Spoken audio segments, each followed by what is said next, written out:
There are so many truths and so many great messages in The Agent of Change. I really thoroughly enjoyed this episode of Arthur. This is the first segment of the second episode of the 14th season, and it starts off with Muffy and Francine seeing an animated film about trucks, and they're fed up of the fact that the female characters are not very good. If I remember rightly, one was the male protagonist's mother, and one was his ditzy girlfriend. And they end up talking to Molly, who declares that she no longer goes to see animations because there are never any good female characters. So they decide, the three of them, to create their own animated film. And I love it.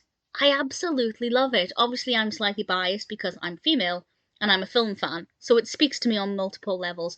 But also having Molly working with Francine and Muffy is quite unusual, and for them to have a common ground, I think, is really brilliant.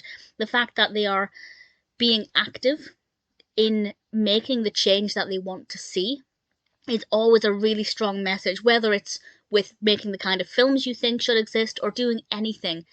As they pointed out, it's better to do something about it than just sit around whinging about it, which is always such a strong message. I think a lot of us will complain about things but never take action, and here we have the three of them making their own film. And I really thoroughly enjoyed it. I enjoyed the process. I think there's a decent range of kind of film terms. They talk about storyboarding and things, so for younger viewers, it might encourage them to start taking an interest in films.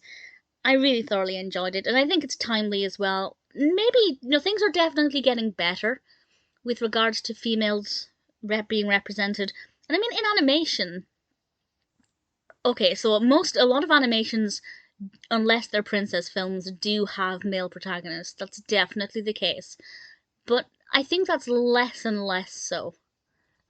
Maybe. I'd have to have a look at kind of the last 10 years of animations from the biggest studios and kind of see just how many of them have got female protagonists.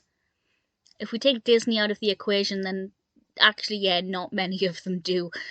But I still think things are getting better. But it's a good topic of conversation, a really brilliant episode to watch, one that I really thoroughly enjoyed.